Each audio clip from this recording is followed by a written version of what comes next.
let's talk about size. So the beginning is at what dynamic? Forte. Okay. Then we've got the B section, mezzo forte. Seems like most of us are thinking really mezzo piano there to get a better contrast. Okay. And then we've got fortissimo. So I think we need to think about the size of our gestures in proportion to those dynamics there. Mm-hmm. One thing that helps me, give me a piece of chalk here, maybe down there. I don't do this a lot now, but I did when I was studying a lot, conducting. So I would draw in a mirror, kind of, this deal. Sorry for those of you that don't like that. These kind of deals here. Okay.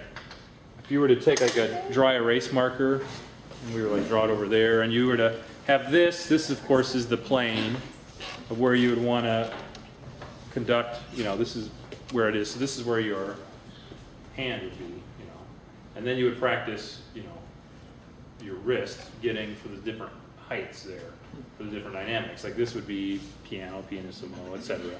Fortissimo or louder would be the outside thing. So I think it's sometimes good to practice that way if you're, because you, like, me, are big and we can go really big real quick. So some of those, like da da da da da da, I was watching your baton, it was like well above your head and coming down. So I think something like this might be beneficial just to do it. So just kind of practice that 2 pattern where you would want it. So where is your established plane there? Let's look at it. So right there, I'm drawing a line right there. Your sternum, good. How high do you think you would want to come up for that opening fortissimo? Just use your wrist there. So get your establishment, there we go. Right around in there. And then where would that B section be? Maybe a little bit smaller.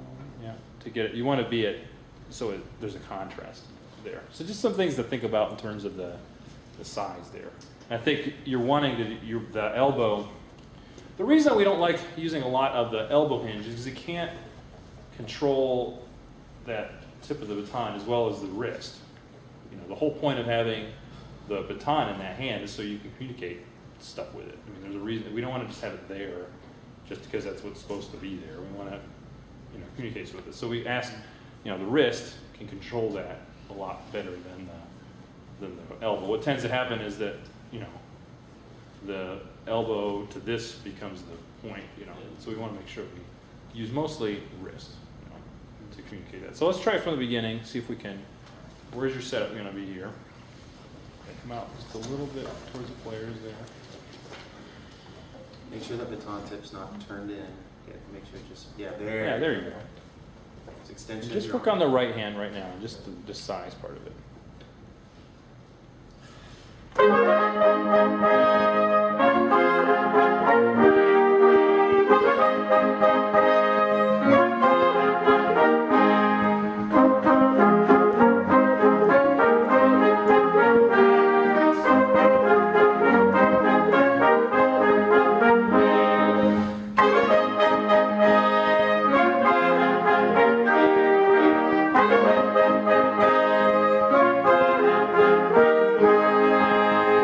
Good. So though you have the opening plane where you want, then you wanted it higher, right?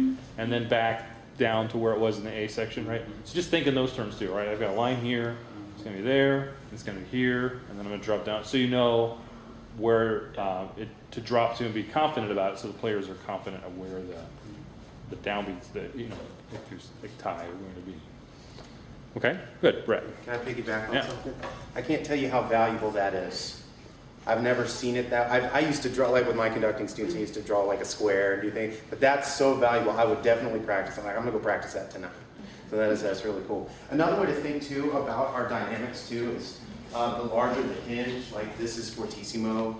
This is like forte, mezzo forte, and then more mezzo piano, and then pianissimo and all that. So that's also why we don't want so much elbow. Because at the beginning, it's just kind of middle of the road, so we want to try and keep as much of it here so that when we do give something big, it's nice and full. So anyway, I think even for that B section, try to conduct like just within that much space. Go. Okay, they can still see the beat. And it's the idea of trying to make it as small as we can so that when we do want to do like a more mezzo forte thing, we're using more wrist. Try to get contrast. Yeah, that's all we're trying to do. Yeah. So why don't you start A again, trying to give just, more of that wrist, kind of like what Dr. Smith was talking about. And then when you get to that B, just that much. And let's just see, and guys, play exactly what you see, volume-wise. Right there. You can do left if you want, but we're primarily kind of working on the right now.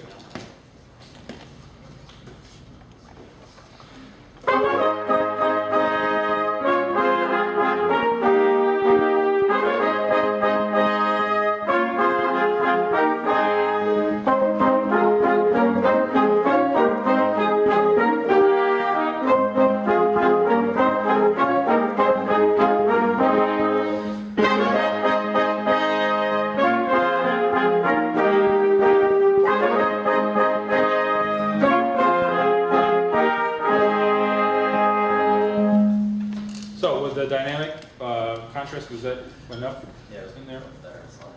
Yeah, I think the B could be still a little bit smaller. Just experiment with that. They were kind of, saw at first they saw a change, and then they were like, okay, it's not that much smaller. But yeah, we have. We're out. We're on It's out of time. Nice job.